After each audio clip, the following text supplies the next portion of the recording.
This is Join Us in France, episode 222. Bonjour, I'm Annie Sargent. Are you getting ready for a trip to Paris, Provence, Normandy, somewhere else in France? On this podcast, we have lots of conversations about France and visiting France.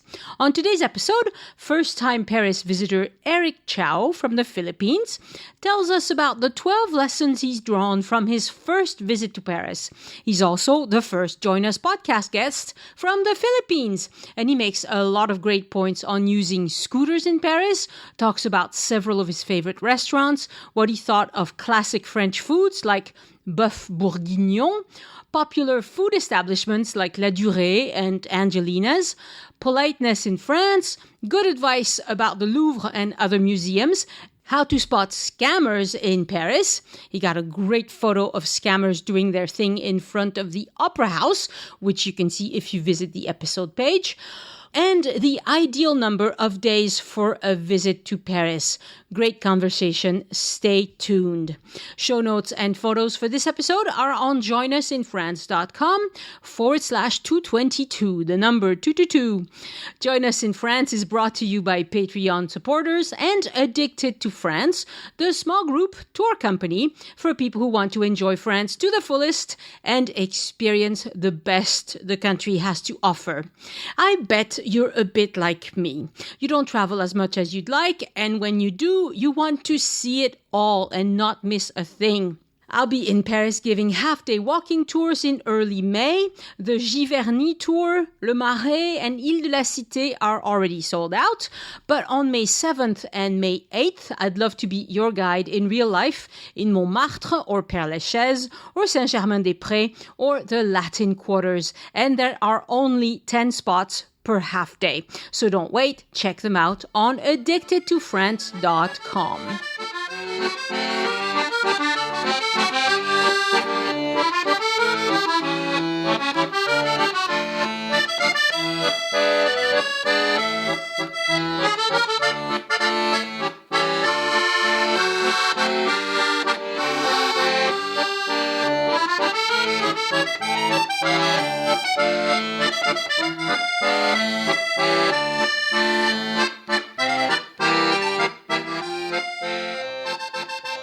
Eric, welcome to Join Us in France. Hi, Annie. I'm so honored to be here. Oh, I'm glad to have you. You offered to be on the show, and it was really good because you are the first person who's going to be on the show who is not from North America or Australia.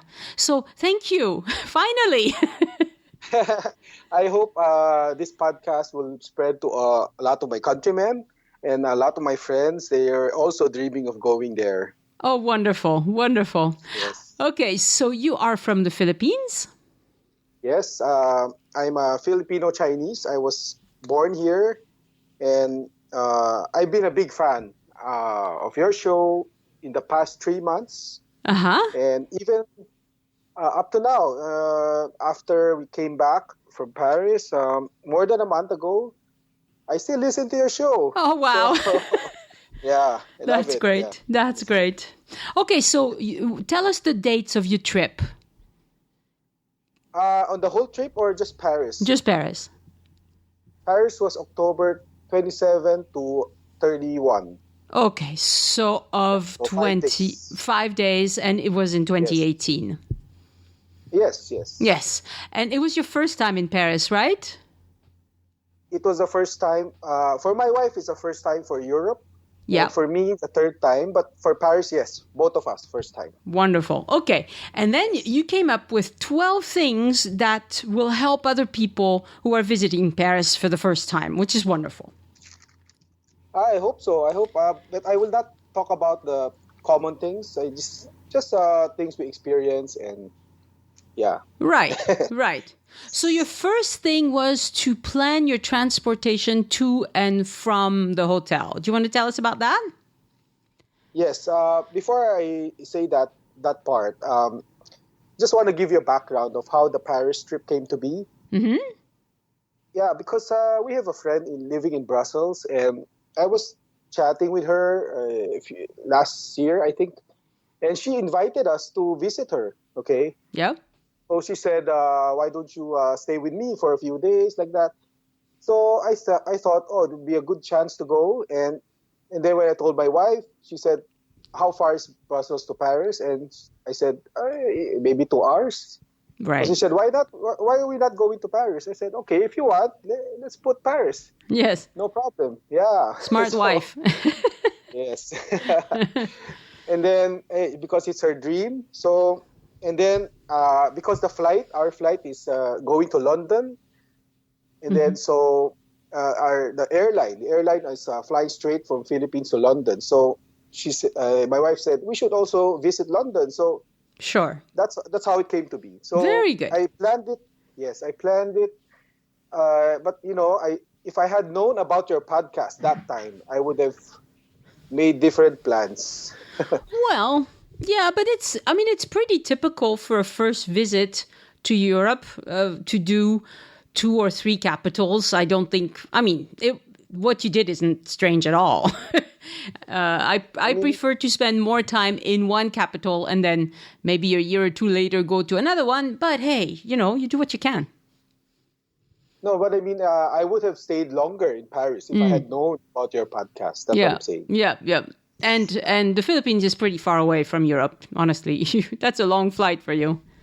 No, 14 hours. Yes. Well, it's like flying from the west coast of the U.S. to Paris, pretty much.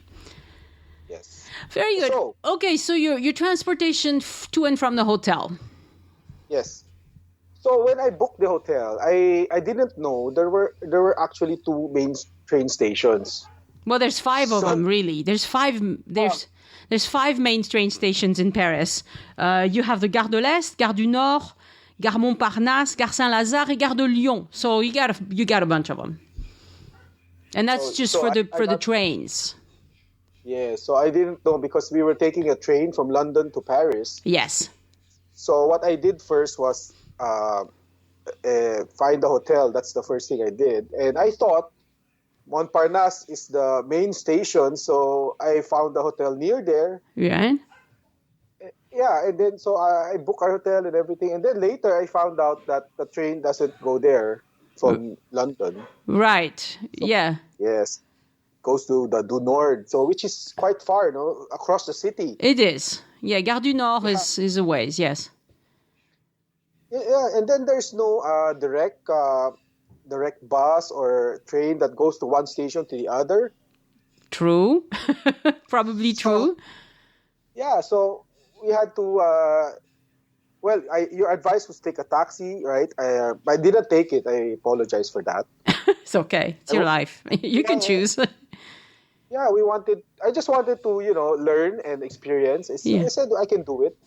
So the thing is, we took the RER from to Nord, and then we have to stop in the middle. Yeah. And then we have to transfer to a metro or a bus. Yeah. Like that. Yeah. And then. And with your luggage, that was probably a little bit tricky. Very tricky and heavy and difficult in my notes I said when we got there we got a bit lost in the station itself. It's quite huge. Yes. Right, because it's really 3 train stations in one, because it's a metro station, it's an RER station, and it's a major train station with international lines. It's also a bus station. So if you think about it, it's 4 stations in one area. And so sometimes just finding the right place to go is complicated. Yes, and for some reason the metro at that time was closed. So yeah, we had no choice. We have to take the RER. Right. And actually, it was a bit scary at first because when we got to the train tracks, the station, the platform, there's so many people looking at us and staring at us. We felt really weird. Well, Gare du Nord can be a bit of a problem because we have a lot of people who come into France and they're from Africa very often, or from Afghanistan or places like that. And what they want to do is they want to get to London, and they sneak on to the train to go to London. And there are always hundreds of them hanging around the station looking for an opportunity to sneak onto the train. And so it makes it a little bit uncomfortable for most people. Oh, that's why. Well, I didn't know that. So, right. And then the reason why you don't see that on the other side, on the English side, is because they're not all lining up. Do you take the train at Victoria to come to Paris? I can't remember. What do you call this? King's Cross, maybe? King's Cross, yeah. Yeah, yes. Okay. So they're not all congregated at King's Cross trying to come into Paris. As soon as they're in London, they scatter everywhere. So you don't see hundreds of them around King's Cross, but you do see hundreds of them around Paris, the Gare du Nord. That's why. Yeah. And then when we got to the train itself, the lights were flickering. So, like a scary movie.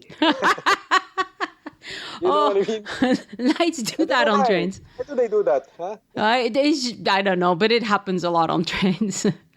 I see. Yeah. Yeah, so there's a movie like that.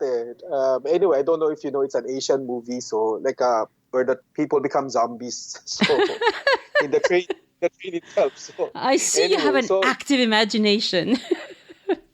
Well, we just watched the movie. See? Yeah.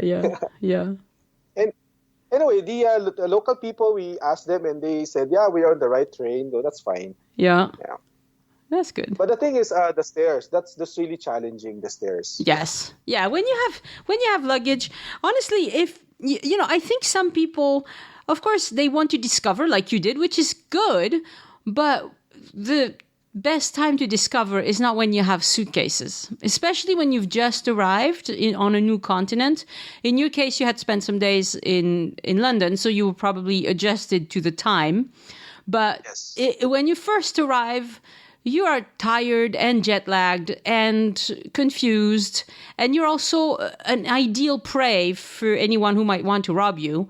So I think you've already spent a lot of money coming to France. Spend a little more and get a taxi. I think the $50 or whatever you're going to spend extra for your taxi isn't going to break you, and it's going to make your life a lot easier. That's how I look at it. I don't know. I'm just, I'm just practical. And I don't really like carrying suitcases very much. Yeah, I do agree. And also, I did not want my wife to carry the heavy one, so I have to carry both. Right. Anyway, my suggestion to other people next time, when you look for the train stop that has the wheelchair sign. Yes. Right, because that's an elevator. Yes, that's so helpful. Anyway, we didn't know that yet, so we had to carry all those luggage. And then, of course, arrive. Then we got lost again. Then when we arrived the hotel, it's quite late. I had a reservation. And that's the next thing I want to talk about is on that night, the first night, I wanted to be a bit magical. So I reserved a restaurant just across the Eiffel Tower. Uh-huh. Yeah. So I really recommend that to everybody. First thing is, I think it has the best view, Yes. And which one was it? Yeah, the name is hang on, Maison. Maison Prédé? Yeah. Pradier. Yeah. Yeah, that's a weird French word. Anyway, Prédé probably. Yeah. It's inside the theater. Yeah, okay. That's why I've never seen it. Yeah. So it's on Place Chaillot inside of the National Theatre. That sounds really nice. And you had a good view from there? Yes, and we asked for the window table. Mm-hmm. First of all, when you enter the museum, the theater, they would not let you in unless you have a reservation. Mm-hmm. Which is good. Because at that time, there was a performance. Yeah. So security was very tight. So actually, when we were in the restaurant, we were about five people. Mm-hmm. Everybody else was watching the show, right? Ah, okay. So we had the whole restaurant to ourselves. So we had the best table at the window, and then the waiters, he had a lot of time. So he was very friendly, and he even offered to be our cameraman. That's nice. Yeah. He said, okay, we wait for, no, when the lights are going to come up, something like that. So we're able to prepare and have good poses like that. That's great. And Yeah. you were able to watch the show at the same time. No. We did not watch the show. Ah, okay. Okay. Yeah, just had dinner and watched the Eiffel Tower. That's a show for us. Yes. And it is very nice. I mean, honestly. Yeah. That's great. So it's a special place. I think couples would really love it, especially when, at night. It's the best. Yeah. And it was pretty easy to find, I suppose, because, I mean, it's near the Eiffel Tower. It's hard to miss. Yeah, and the Trocadero. Just Right. Yeah. Yeah. Yeah. Very good. All right. Now you skipped your point number 2, the bus system. Oh yeah. The Yeah. Let's go back to that one.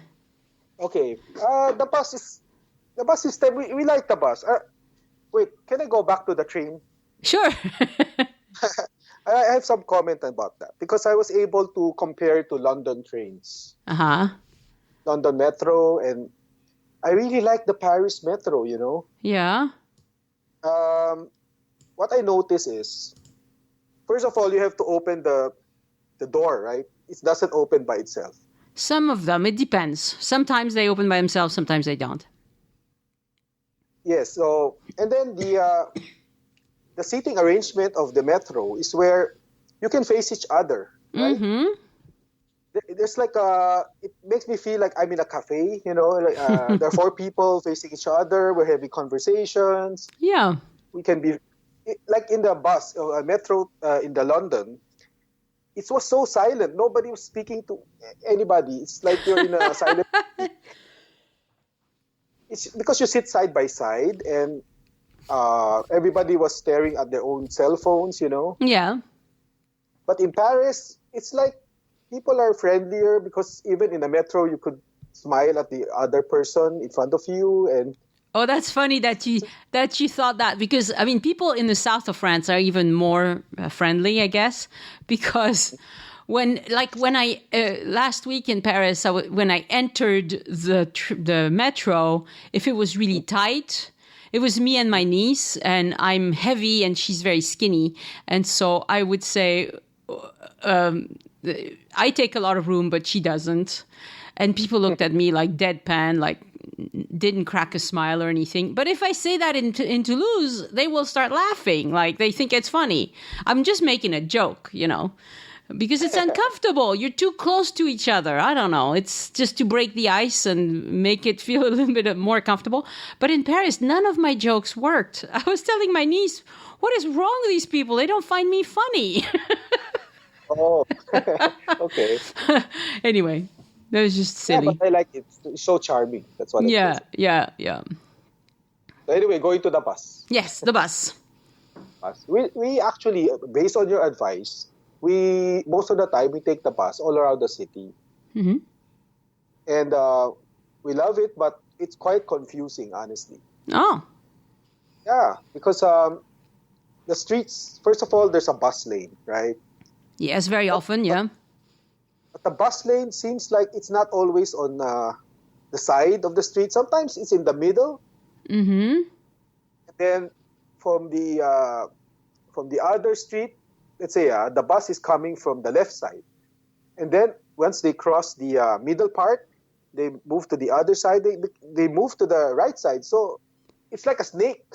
Yeah, sometimes it is. Some places it is. Now, wait, So, in yeah. Philippines, do you drive on the right side of the road or on the left side of the road? We drive on the right side. Okay. But the problem is we don't have a good bus system. So actually, I never take the bus. Okay. All right. So, but the bus in the Paris, what I think is a bit confusing is the names of the stops. Oh, yeah? Yeah, because many stops have the same names. my example is Rennes. There are 3 bus stops named Rennes. You know. Rennes. Let's see. Yeah, Rennes, Assas, But Lassie. Yeah. You're right. But it will say the full name, won't it? Rennes d'Assas, Rennes Saint-Placide. Yes, I do. But for foreigners, for us. Yeah. When we hear the name Rennes, it's here. We go down, and then when we go down, oh no, it's the next one. Yes. Right, because if you're on Rue de Rennes, which is a long street, then the other name, so you're going to be on, to follow your example, Rennes d'Assas, that's probably because it's crossing with a street called d'Assas. And then further up, it's going to be crossing with a street called Saint-Placide. And that's because that's giving you the coordinate, the cross. Yeah, to French people, that makes sense, but I can see why that could confuse you. Yeah, many times we got off the wrong station, and then first we cannot use the same ticket. So wasted a lot of tickets. Do all this kind of silly mistakes. Right. Yes, because when you exit a bus, you can take a different bus with that same ticket, but you cannot take the same bus again. That's one of the rules. Yes. And I compare that to Brussels, because in Brussels, your ticket's good for 1 hour. Yeah. And doesn't matter whatever you go bus, metro, or something. Right. Or train. So I think that's a more fair way. For especially for foreigners. Yeah, there's different. The bus system the transportation system in Paris there are some rules that people don't expect unless they've been in Paris a long time. But they do also have these kind of Paris Visite, this pass that will let you do anything you want, pretty much. So for visitors, if you don't want to think about how the system, how the fare system works, then you can just get Paris Visite and then you'll be fine. But for me, I just use the single tickets, the T, they're called T tickets. And because I walk so much when I'm in Paris that if I happen to arrive on a Sunday, then I use my Navigo card, which is the week to week thing. But it only starts on a Monday morning. So that one I will recharge on Sunday, and I know tomorrow morning and for the whole week, I'm good. I can take anything. But if I'm not going to be there Monday to Sunday, then I don't do that. I will just use tickets. Yes. So that's another tip, I think. We had a confusing moment also. There was a time when we were rushing to go back to the hotel, and the bus in the both directions were showing the same name. So that was probably a mistake. The driver probably forgot to change it. Yes, that's exactly what happened, because we took the wrong bus. Yeah. And then we had to get off and waste another ticket. And then the next bus came, and then we asked the driver, why is the name Etoile? And he said, I forgot to change it. Yeah. They have to do it manually, and so if they forget, I can see why that would be annoying. You've just wasted a ticket. Well, it's not more of annoyed. It's more of it was confusing, because normally the name should be the last stop, right? Right. The direction should be the last stop on the line. Yes. Right. Yes. So if it doesn't say that, then you're confused. Yes. So anyway, that's the bus. We love the bus. Good. Let's go to your number 4. Okay, so we always say bonjour to everybody. Very good. We smile. But we never tried any French word, French sentences. Yeah, that's fine. Because most of the time, the locals know we're foreigners. Yeah. So they help us without even have to say any French words. That's true. But you have to start with bonjour and then Yes. speak English. It's fine. By the time you're done saying the word bonjour, they already know you're not French. So, so, so I have to tell you something really funny that happened to me last week in Paris. I was on the sidewalk on Rue de Rivoli, and I was fiddling with my camera settings. So I was looking down on my camera, and some short little woman comes up to me. She looks at me, and she goes, what was the word she said? Pink flamingo, I think she said. Yes, it was pink flamingo. She looks at me, and she just says that. Pink flamingo? I'm like, what? It took me a second to know what she wanted, and I just thought quickly, and I thought, it's probably a restaurant or something, which it is. It's a pizzeria.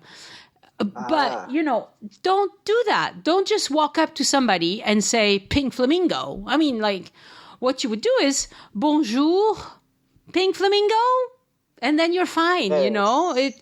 I told her I don't know, and I responded in English because I could tell just by the way she said pink flamingo that she was English speaking.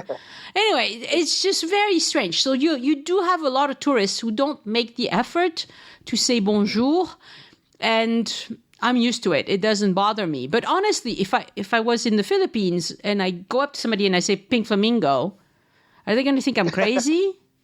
Yeah. Probably. I mean, it's weird. Yes. I agree. Anyway. So all the French people we met, they're all very nice. Good. Really.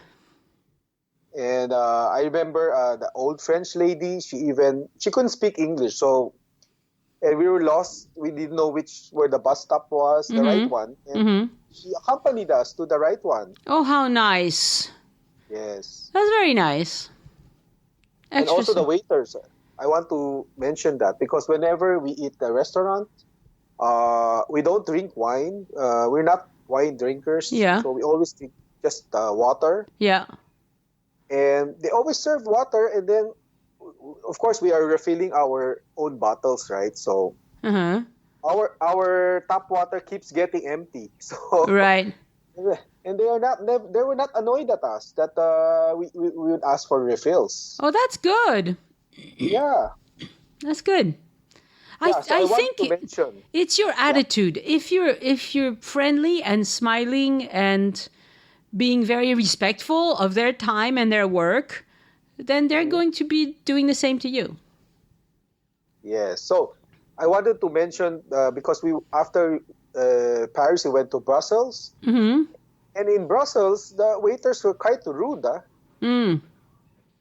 First of all, they would not serve us any tap water. Only bottled stuff. Yes, and then they, I guess on the second restaurant, the waiter told us, here in Brussels, we don't serve tap water at all. So please don't ask. Something like that. Okay. Yeah.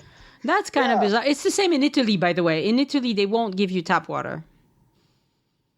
And it's not that the tap water isn't good to drink. It's just that they want to charge you for bottled water. Yes. Yeah.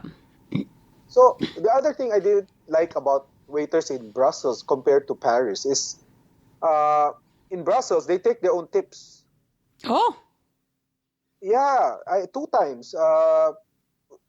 We had a dinner in Brussels and I paid 100 euros. Mm-hmm. And the bill was like 70. So the lady came back and gave me 20. And then she said, we kept the rest for tips. What? Yes, 2 times. So after that, we always pay exact amount. Yeah. But in Paris, it never happens. And no, in Paris, if you give them a 100 euro bill, they will bring you the change, whatever it is. Yeah, exactly. So, and they also have the change with them. That's a very good system. That's true. Right? They usually have it in their little tablier or whatever. Yeah. Yeah. So saves a lot of time. So I like it. I like it. Yeah. Yeah, most people, I think, pay with credit cards these days. So that's good that you paid with cash and that you noticed that, because I never pay with cash. Unless it's like a coffee or something, and then I pay with cash. But if it's bigger, I just use credit card. Well, yes, because I was afraid to use my credit card in Europe. Why? A lot of fraud. Fraud. Like, do you think they were going to do to your credit card? Well, once you use your card, they have the number, right? So, Right. I mean, in Philippines, we have a lot of credit card fraud, so we try to just use cash. Okay. Whatever you're comfortable with, but there's very little credit card fraud in France. Even if you lose your credit card, you forget it. Because there's a PIN, it usually doesn't get used again. I've forgotten my credit card in a lot of places, and nobody's ever used it because they don't know the PIN. Yeah. Anyway, but whatever's comfortable. I mean, if you prefer to pay with cash, that's fine. I mean, unless we go shopping, that's the time I pay credit card. So you just don't trust the restaurants and the cafes with a credit card, but like in stores, you trust them. No. It's not about trust. It's just because I already prepared, so I had a lot of euros. So Yeah. I had to use them. Yeah. Okay. Very good. Yeah. So, by the way, I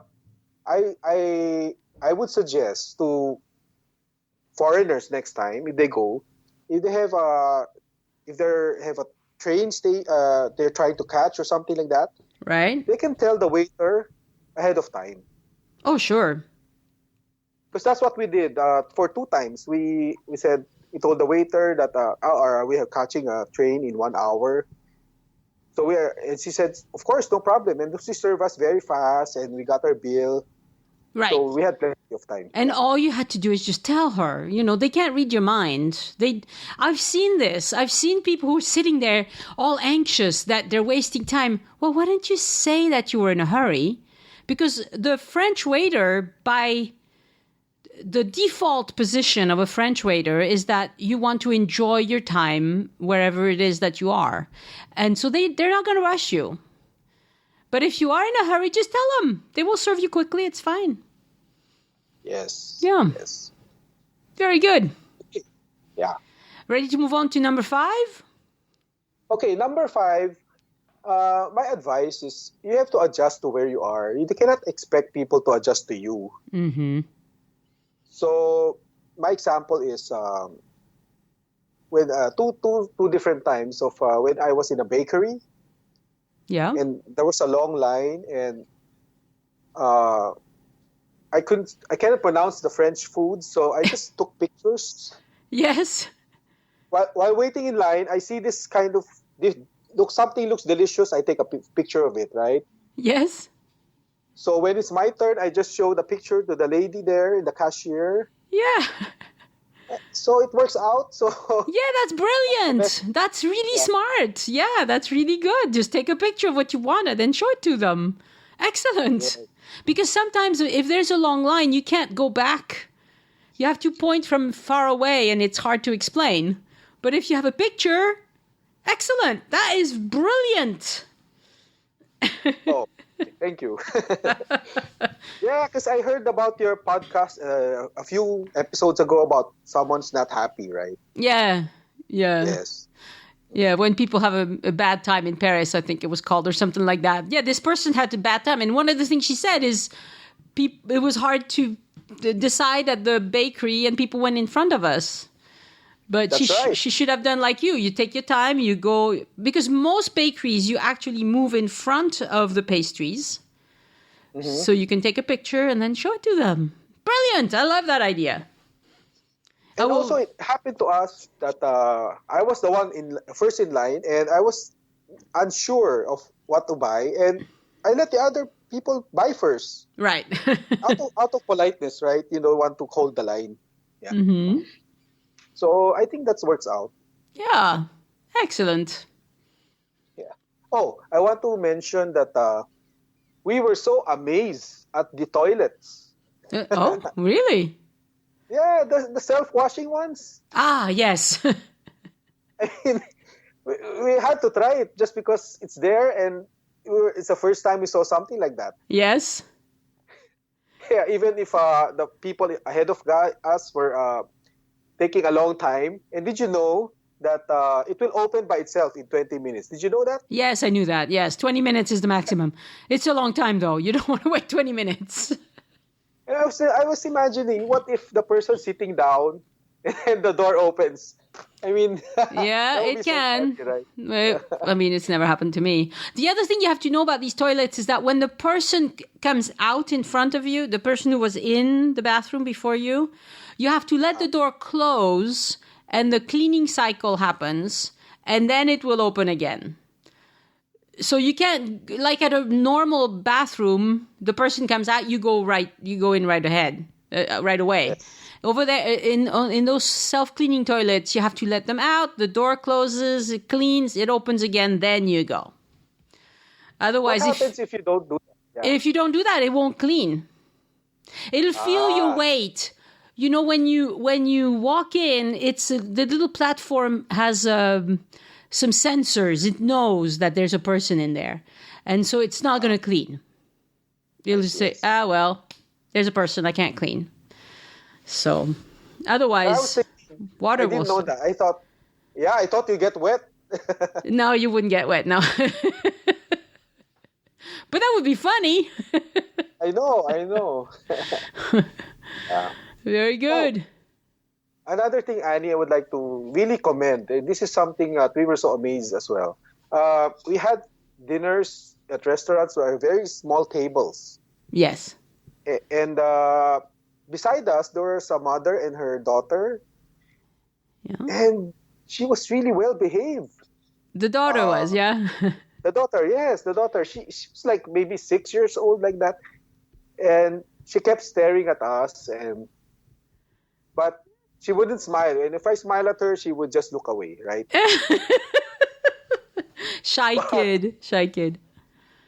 But then she would continue staring at us. So right, she was interested. But she ate very politely and doesn't make a fuss. And she didn't stand up and walk around. And the mother was sitting right across, not beside, right across. Like in Philippines, all restaurants, we have kiddie chairs, Yes. But in France, I haven't seen any restaurant that has that. No, it's very unusual. French people are used to when it's a child under 2, they will usually have the child on their lap. Mm-hmm. And if it's over 2, it can probably sit by itself, in a chair. But it is kind of you have to know your kid. You have to, your children. You know what they can do and cannot do. Yes, because we have 2 boys. So whenever we go out to dinner here in Philippines, we have a very hard time managing them because they're so... They walk around, they run around. Yeah. But the French kids, wow, we're so amazed. Well, they're used to not... it's just the way you raise them. You don't... they can talk and stuff at the table, which when I was a young child, we weren't even supposed to talk at the table. But my mother made exceptions all the time. She would just sit and say, okay, tonight... let's talk about this and that. But we had to be told, it's okay to talk. It was, it's kind of a strict, but if you raise that way, it's normal after a while. Because here, if you go to restaurants, you will see children, and most of them, the parents, they just have to give the children like a mobile phone or tablet. Yeah. Just to entertain them. But in France, the children, maybe they have a coloring book. That's it. So, yes. Really like that. The culture is really good. For them. They do. You could bring a coloring book or a book of some sort for your kids, but it's unusual to see French kids, demanding a phone or a tablet. It's But I think I'm afraid it's going to change. Give it another 10 years, and French kids will be just as hooked by the tablets as anywhere else. I think. I don't know. Oh, okay. Anyway, so planning ahead was also planning for your meals. So, like in Versailles, I knew that when we went there, it was the last day of October on a Sunday, and that was the last day they were opening the musical fountains. Ah, yes. So I really expected a lot of crowd. So I booked us a tour, King's apartment tour. Oh, it's a good tour, isn't it? Yes, and we were able to see the inside of the chapel. Yeah. Whereas the normal people, they can only peek, but we're inside the chapel. So Right. Oh, yeah, special. it's beautiful, and you can be... Well, sometimes it's closed for some reason. So I've done this tour many times. Sometimes you get to go in the chapel, sometimes you don't. Sometimes you get to go in the opera house, and sometimes you don't. It just depends on what's going on that day. But anyway, the planning part came into the lunch. So we bought our own lunch, which came in the sandwiches. So what we did was, because it was very, very cold, it was around 1 or 2 degrees outside. So before we ventured to the gardens, we just had lunch, our sandwiches, inside the palace before we. So where did you buy the sandwiches? In the bakery in the morning before we arrive at Versailles. Okay. So that's a question a lot of people have asked me is, can you bring your own food into Versailles? And yes, you can. But they would rather you have to be a bit careful where you eat. They don't want you to damage anything or drop your food somewhere, that sort of thing. You have to be a bit judicious where you eat. Of course, you have to be... you have to be sensitive to the place. You cannot make a mess. So that's why we bought sandwiches that are easy to eat. Right. Yes. So that's my suggestion next time, because there are so many people, you don't want to waste time having lunch. Right. And if you want to go to a place like Angelina or something at Versailles, they do have it, but you will wait a good hour in line. Maybe not late October. Maybe late October would have been okay. But there are long lines to get into these restaurants. Yes. Yeah. So, number 6? Yes. Number 6. So, when you were in Paris, did you see this lime and bird? You mean the scooters? Yes, the scooters. Yes. Did you notice? There were scooters everywhere. Yeah, that's something new for foreigners. We don't have it here. So, not just foreigners. Everyone uses them. No, I mean, I think in all your podcasts, that was never mentioned, the scooters, right? That's true. It's a new thing. You're right. The scooters are a new thing. Yes, and the thing is, a 45-minute walk can be cut short into 15 minutes. Yeah. And you have it was very convenient and also easy to use. So I suggest visitors to have data. They have to have data. Right. So you can activate. You have to have the data because you have to activate the scooter with the barcode. Right. And you have to download the app. And then here's the important thing. When you park the scooter, you have to take a photo of it. I see. And then you have to deactivate. If you don't deactivate it, the charge is continuous. Yeah. So you have to be a bit careful with this. And the other thing is, in Paris, it was not everywhere. There was bike lanes. Yes. So we got confused where we could actually use the scooters or not. I think I don't know. It's new. I don't know if you can use the scooters on the bike lanes. No, I mean to say, according to their instructions, you should use the scooters only on the bike lanes. Okay.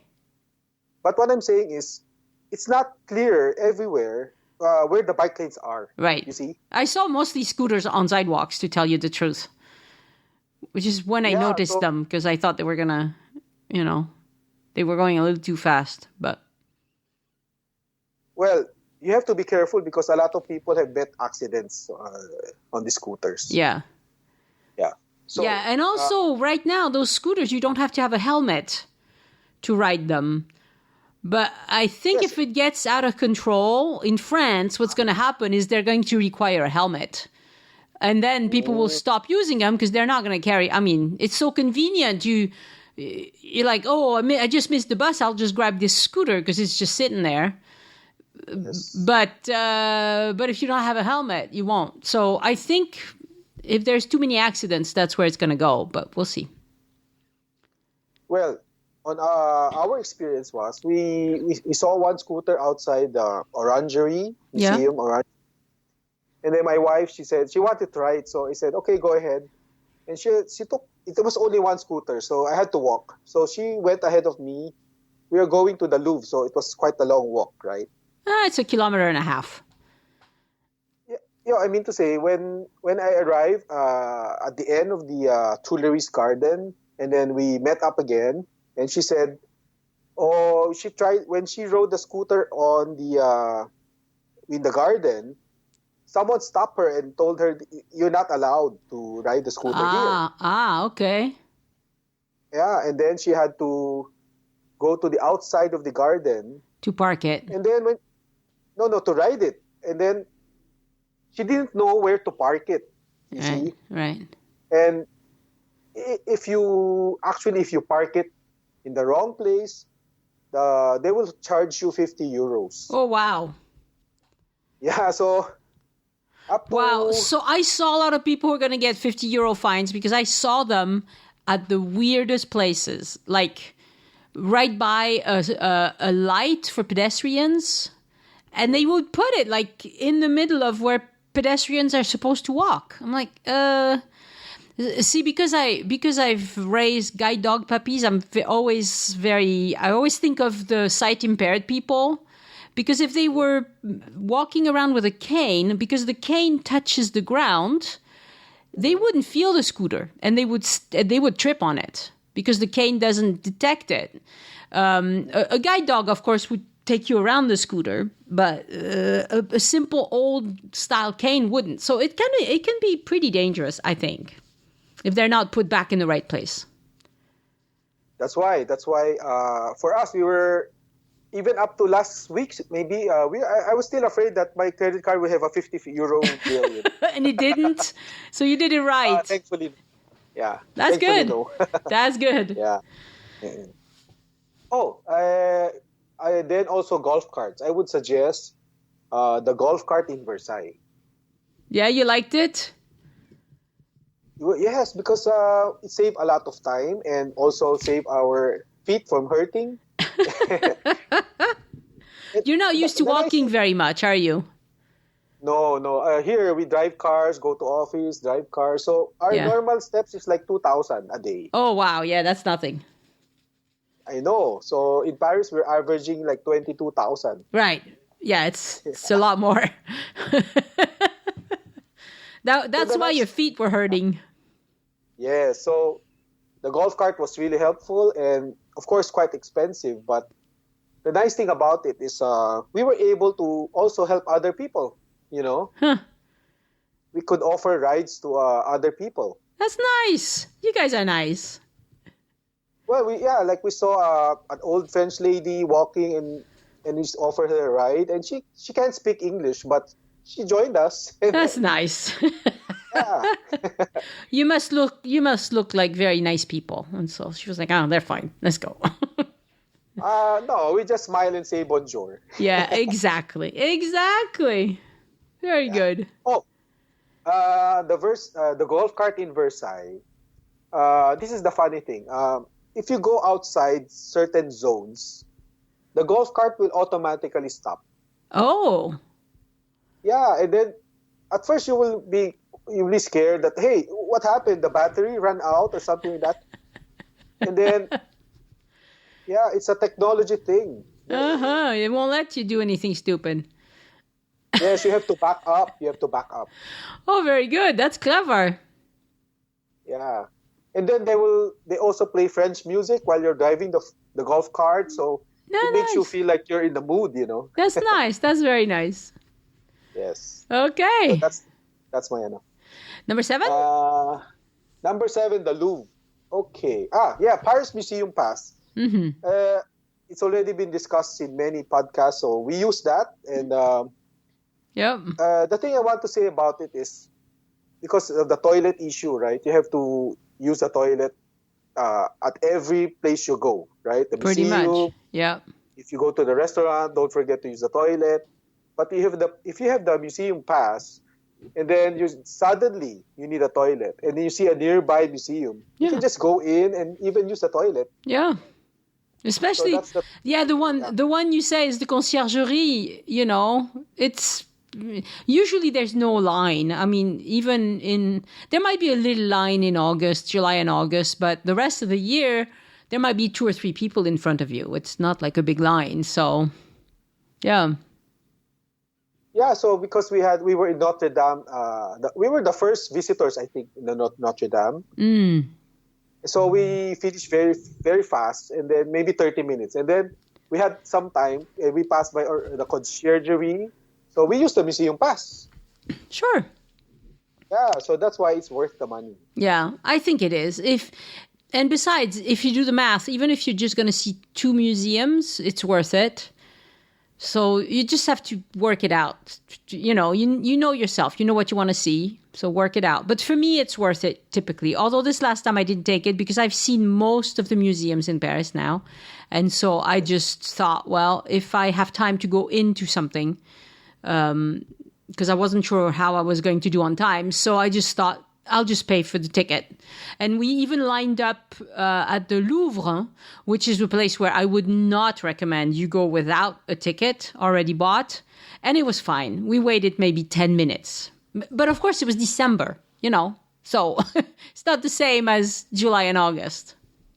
Yes.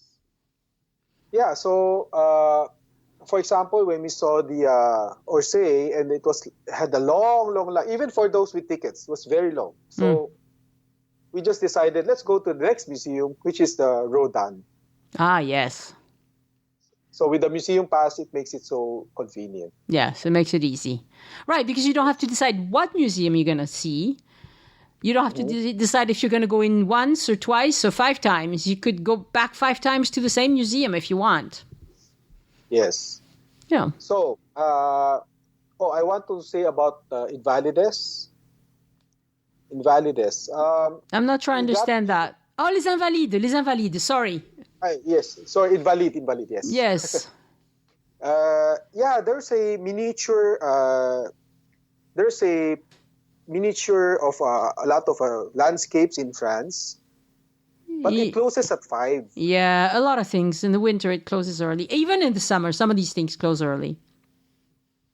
No, the thing I want to say is Invalid is closing at 6 p.m., right? Yes. But inside Invalid, there are some special museums inside, and yes, they close a bit earlier. They do. Yeah, and we didn't know that. So yeah. I didn't see this one, Le Musée des Miniatures. I didn't see it because it was closed. Same thing. Yeah, but we could have seen it because we were already there. But we thought, 6 p.m. we have plenty of time. So yeah, we had ice cream, we had crepes, and then by the time we got to the museum, it's already past 5, and then they would not let us in. Yep. Yeah. That can be a problem. Time. Yeah, look at the times of openings and closings, because some things, and especially Les Invalides, it does have several separate museums inside of it. And so you have to be a little bit strategic as what you visit first and second and third. And honestly, it's so big and there are so many museums inside of the Invalides that you could spend 6 hours there. I mean, that would be a full day if you wanted to see everything. Okay. What else? Oh, you want me to move to the next one? Or? Yes, we're on 7. Let's move on to number 8. Number 8, Ladurée and Angelina's. Sweet stuff. Yeah, Angelina's. I didn't know they have so many outlets. Yes. I didn't know that. I thought it was, of course, it was very special and you have to reserve in advance. So I got a reservation for us at the Rivoli. Right. Rivoli. But in October, you probably could have gone without a reservation too. I mean, if you have a reservation, it'll be faster for sure. Yes. So I wanted to make it a special lunch, something like that. And Yeah, but actually there was a long line. Oh, was there? Wait, Okay. yes. So what I was gonna say about Angelina's is that of course the food was fantastic and everything. It's just that because there are so many Angelinas, I didn't know that it's okay if you cannot get a reservation here. You can go to another To one. another That's one, what. yes. And the level of service is the same. The food is exactly the same. I mean, whenever I'm at Angelina's, I always get the pastry called Mont Blanc. Mhm. And it's the same anywhere you go. Any of the Angelinas. But it's the only bakery that does this particular pastry, but they all have Oh, it. So you can go to any of them. I mean, there's a bunch of them. There's even one, we were just talking about Les Invalides. There is one inside yes. of Les Invalides. Oh, yeah, yeah, yeah, right. So, yeah. But the one on Rue de Okay. Rivoli is nice. I mean, you get the atmosphere. It's the fanciest one. I'm pretty sure. I It haven't is. seen them all. Oh, I think so. I mean, I haven't seen them all. I've seen the one in Versailles, which is very nice. uh-huh. I think that might be the only one where I ate as well. Yeah, I walk past a lot of them. I don't go in most of the time. Okay, so and then the Ladere. Did you know that Ladere opened in Philippines? I did not know that. Yes, and of course very expensive. Yeah. Yeah. But anyway, so we wanted to buy some chocolates in Ladere, Yeah. and because my friends told us that there's this some special chocolate they have, and then we found out that actually this chocolate is only sold in two shops, in Champ LSC and the airport, Oh. Charles de Gaulle. Yeah. Um. So that's fine. That's fine. Just want to let listeners know about it in case they're looking for that. For that one, yeah. Yeah. In the end, before we left Paris, we ran into a waffle shop called Fabrique Givry. Fabrique Givry. Can you Yeah. okay? Can you spell Givry? Givree. Okay. And oh, it was fantastic. The sauce, the hazelnut sauce, was really really amazing. And then I said, well, why don't we just buy the sauce as our gift for friends? Yeah. So we did, and the owner was there, and I asked him, hey, if I buy 5, can you give me 1 for free? And you know what? He said yes. Nice. Nice. Yeah. So all you have to do is ask, right? And I don't want to ask for a discount, so I try to make it into more of, Yeah. can you give me something free like that? So Yeah. he did give us a free bottle. Yeah. So Fabrique Givray, this is the first I have heard of this. They have several. They have one in Bordeaux. They have one in Aubenas, Uzès. They probably have one in Paris too. Let's see, Nos Boutiques. I looked it up while you were talking because I have not heard of this. This is near Luxembourg Gardens. Okay. Yeah. La You Fabrique have to try it. It's really Givray. good. Yeah. In fact, when we bought it and gave it to our relatives, it's finished in 3 days. Oh wow, that's a new. They don't have one in Toulouse. That's too bad. Too bad. Too Yeah, bad. the owner explained to us that, hey, we this is a business from my friends. We're all chefs and we are all chefs, and we decided to form this. And then she showed us pictures of their factory, and he was very happy because we are so interested. That's good. That's good. Yeah. Excellent. Well, I learned Okay. something today. Yeah. Oh, and then my number 9, I was going to talk about the French food, right? Yes. Because I heard you mention beef bourguignon in one of Yes. your podcasts. Yes. And I was curious, what is that beef bourguignon? So, up to the very last day, we always eat at French restaurants, but it's never on the menu. Right. So, the night before we're leaving, I was thinking, well, I don't have the chance to try this dish. Never mind. Sometimes next it is day- on the menu, but it's true. It's a very specialized thing, and it takes forever to make. So it's not going to appear on the menu just quickly. Well, It's, yeah, I was. it's not like a steak frite that you can make in 10 minutes. Oh, Right. okay. Yeah. So yeah, on the last day, we were riding the bus, and suddenly I saw the words Bourguignon. Mm-hmm. And I said, let's stop, let's go out. So Right, I think the next stop, yeah, we went there.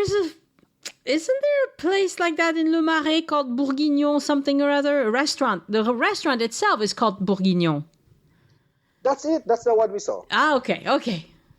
Yeah, so we immediately got off, and then the name is Au Bourguignon de Marais. Yeah, au Bourguignon du Marais. Yes, so Yeah. that was the best beef we had. Oh, good. We highly recommend that restaurant. Excellent. Mm-hmm. And then you had So some what I'm saying is, duck, it looks like. most of the time we had duck, but I mean, your podcast was really helpful to us. Because you learned what to order, what you wanted to order. Yes, yeah. Oh, the best duck we had was in Maison plus Pladier. Pladier. Yeah, Maison Plaisir, you say. Okay. Oh, and it was better than Les Deux Magots. Wow, that's good. That's good to know. Mm-hmm. Les Deux Magots, we also learned that from your podcast, and we tried that. And a bit disappointing, but the place is nice, but the duck was not a bit dry. Yeah, it's a historical place that a lot of people like to go to because they've heard of it. But it draws so many tourists that they don't really have to make a lot of effort to make the food outstanding. But it looks like at Maison Plaisir, it was you got a nice tender duck, which is the way it should be. Yeah, I think it's from probably the portion where they take it anyway. Very good. Very good. Okay, ready to move on to number 10? Number 10 is the scams, the gypsies. Yeah. Yeah. We had a interesting encounter. Okay, well, we are already forewarned, right, to watch out for this scam. So the day before, we were in Opera Garnier, and we saw them approaching us, and then we immediately ran away. Okay. Right. But in front of the opera, it's quite a big open space, so you can have a lot of room to move. Mm-hmm. So the next day, we are going to the Museum Orsay in the morning, and we wanted to be early because, long line. So we were walking to the museum maybe about 2 blocks away. Mm-hmm. Then walking on the sidewalk. And then when I walk on the sidewalk, I always look down because I look for the dog poops. Yes. Wise. Smart guy. And then my wife suddenly said, let's move to the other side. And so she went to the other side, but I was late to react. When I look up, I was already surrounded by gypsies. Yeah. And then, I felt like I was they were asking me for my signature, right? Yeah. I didn't want to talk to them. So, but on my left is a big wall, and my right is a car. So I cannot go anywhere. You were trapped. I was trapped, exactly. Yeah. So, suddenly I ran away. I ran very fast. Mm-hmm. And then they chased me. So they chased you? Oh my God. One of the guy. There was some girls and guys, and the guy, one of them, I ran very fast, and then after maybe 30 seconds or 1 minute, I stopped and walked, and then I noticed the guy was right behind me. Wow. So I ran again. I ran very fast straight to the museum. Yeah, that's terrible because I've seen them approach people, but I haven't seen them chase them down before. That's like bad. You know why they chased me? Because I noticed my bag was open. Ah. I mean, someone managed to open my bag, and my phone was still inside, so I was very happy. Yeah, you lucked out on that one. So I think they were chasing me because they did not manage to get the phone. Mm-hmm. Yeah. Mm-hmm. So that's what I'm going to say about the gypsy. And after we visit the museum, we walk to the bridge, the Pont de Art, something like that. Mm-hmm. And then I saw an old lady doing the ring scam. You know the ring scam? Yes, I do. Yeah. Tell us about it. Tell us about it. Maybe some people haven't heard about it. Well, the old lady usually has a little boy with her. Okay, so we saw the real thing because there was a tourist and she was holding something in her hand, and the old lady was walking away. So the ring scam is someone will when you're walking along these areas, the bridge especially, someone will say, "Hey, you dropped something," and she will pick up from the ground a gold ring, right? Gold ring, and then she asks you, "Is this yours?" And then you say, "Of course, it's not mine." Yeah. But she will ask you to keep it for luck or for something. And then when you say yes, sure, why not? And then they will ask you for money, right? Right. So that is the ring scam. The idea for them and for all of these scams is for them to engage with you and interact with you, and then you feel obligated to keep talking to them. Because most people figure out quite quickly that it's a scam, but they feel embarrassed to just walk off. You know, this is an old lady in front of them. What are they going to do? They keep talking to her. And it's a bad thing. So that's why it's best if you try to not talk to them at all. Just walk off. Say nothing. This is the one time where you don't say bonjour. Yes. You say nothing, but you don't know anything. Right. Yep. All right. So that's Well, that's very wise. That's very good advice. I'm sorry it happened to you, but it happens frequently. But I've never seen them run after people. That's a bit much there, you know. Yeah. Yeah. Anyway, so that's something I would always tell my friends. So it's gonna be a fun story. Yes. All right. You ready for number 11? Oh yeah. Number 11. After listening, it's like this. I found out about your podcast about 2 months before our trip. Yeah. So when I learned about what you were saying, I changed some of our itinerary. So for example, I removed Montmartre. You did. Yeah, I added Opera Garnier. You know. Yeah, that's smart. And then I also added the Bateau Mouche. That's good. Yeah, and so I'm gonna suggest that in your podcast, you suggested first timers to take the Bateau Mouche, right? Yes. Immediately, right? Yeah, it's good if you do it on the first day, but I mean, you don't have to. Actually, what I'm going to say is my suggestion is to take it on the last day. On the last day? Okay. Yes, that's what we did. And you know why? Because the Bateau Mouche is like it gives you a recap of everything you visited. That's true. So if you did it on the last day, and then you're on the river, and you say, "Hey, that's where we went. This is the place we went," and so it was something different, you know. That's a good point. That it could be a nice way to close the trip, like to say, "Oh, look, here's the Musée d'Orsay, here's the Eiffel Tower, here's the Napoleon III Bridge, or whatever." You know, it's good. Yeah, and then they will say, "Oh, next time we'll visit this one," or something like that. So it's kind of fun. Yeah, that's a good point. So, all right. of course, we also saw the sparkling Eiffel at the last day. So again, as like a goodbye Paris, you know what I mean? Yeah, no, it's good. All right, are we ready to finish with number 12? Number 12, I would suggest to have 5 full days. Because we only had 3 full days. So I think it was not enough. Yeah, it's very short. 3 days is too short. Yeah, I mean, you know what I did? What I did was our trip to Brussels, I delayed it to the very last train, you know, at night. So that on our last day, we could still have at least half a day in Paris. Yes. But in the future, if I could have planned this better, I would have put 5 days, 5 whole days at least in Paris alone. So, because we realized that after visiting Paris, and then you visit the other churches in other countries, it's like you saw the best, and then all these other churches, kind of boring. It's not the same. There's a reason why people mostly go to Paris, Rome, London. It's because these are the three countries that had the most art to put in their capitals.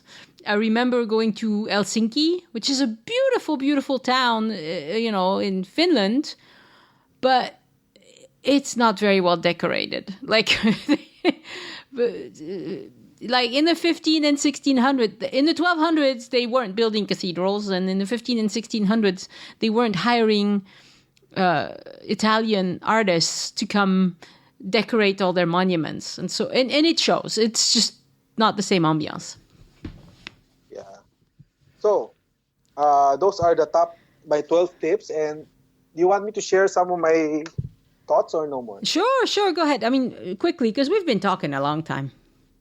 Oh, sorry about it. It's all right. Okay, so there's something we noticed that we like is the French people smell nice. They smell nice? Yeah. There's no body odor. You know what I mean? Yeah. Well, sometimes some of them don't. But for the most part, anymore, they do wash every day and use perfume and that sort of thing. Yeah. Yeah, because of course we travel to India and other countries, and yeah. I'll just say in like, even if the bus is so many people, you don't get I don't know what the word. Yeah. Anyway, the other thing I noticed is that they throw away food. Did you notice that? In Paris, did they throw away food? Maybe. Yeah, we bought sandwiches at the bakery, and then maybe it was closing time, and just like after 1 minute after we bought the sandwiches, and then we saw them throwing away the sandwiches. Huh? No, I've never noticed that. To the garbage can. Huh? Yeah, to the garbage can. So we thought, wow, that's a big waste of food. Yeah, it is. Well, maybe they were going to be bad the next day or something. I don't know. But you didn't get sick with them, so... No. But in Philippines, the bakeries here, they offer 50% discount on all unsold food. Right. Before they close. Right. So they make it really cheap, and then everybody buys them. Yeah. Yeah. That's what I noticed. And then another thing we like is garbage cans. This is something we saw. Hey, the garbage cans here are see-through. You can see the garbage. Yeah. That's for security, right? Yes, I'm pretty sure. They don't want anybody to be able to put anything heavy in there, like a bomb.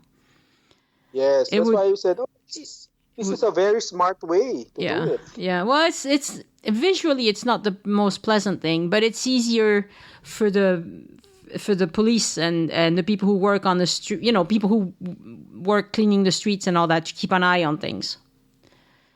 Oh, yeah. Yeah. Oh, I have one final point, Annie.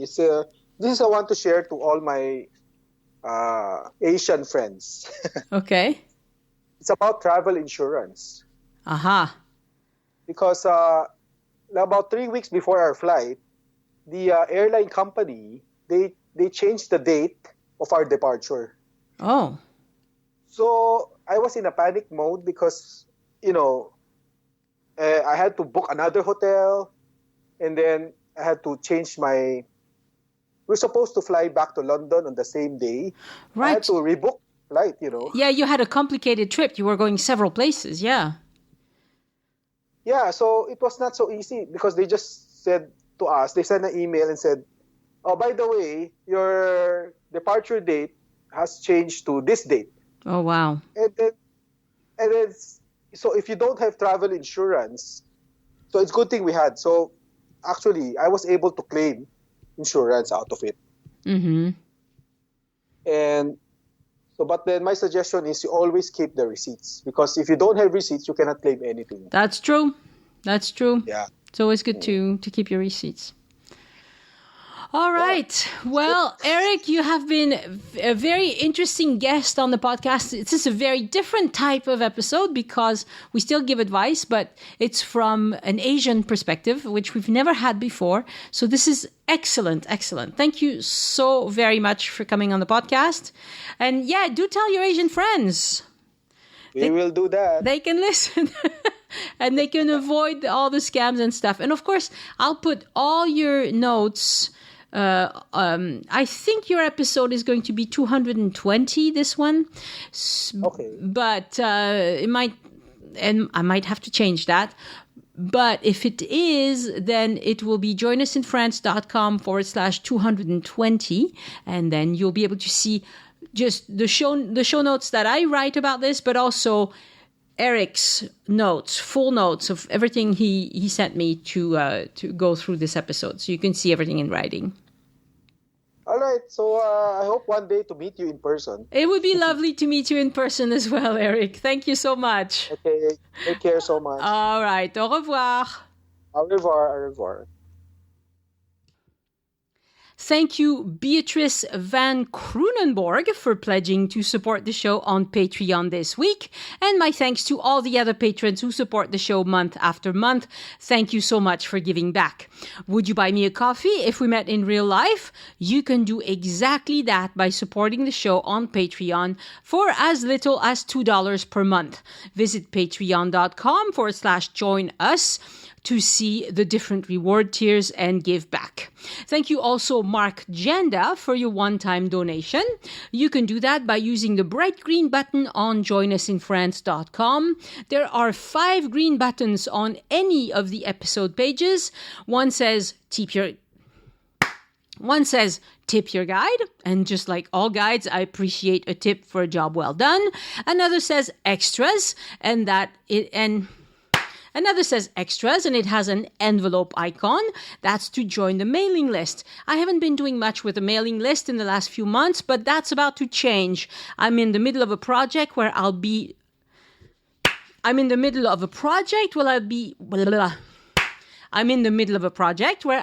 able to do tour giveaways and such, and that will work via the mailing list. There's also a green button to take you to Patreon, and I just told you about that, and patrons will also get the tour giveaways, of course. Button number 4 says Tour with Us. That's to check out the walking tours on Addicted to France. And button number 5 says Merchandise, and that's where you can get a shirt, a tote bag, a sticker, something with a logo of the show so you can recognize each other in Paris. As you know, because you're listening to me right now, you can hear Join Us in France anywhere you get your podcasts. But if you want to help other people listen to the show or help them prepare their own trip to France, tell them that they can listen on Pandora, Spotify, Alexa, Google Home, YouTube, and on joinusinfrance.com as well. I love it when you share episodes of the show and when you use the hashtag Join Us in France or @Paris Podcast on social media. Ronald Boisvert, I have no idea how you would say that name in English. Boisvert? I don't know. It's Boisvert. It's a very nice French name. He shared his photos of the Fondation Louis Vuitton in Paris following last week's episode about modern art in France, and that was wonderful. There will not be a show on Sunday, February 24th because I'll be away for work, but I'll be back next week with an episode on using public transportation in France, and then again on March 3rd with an episode on solo travel in France.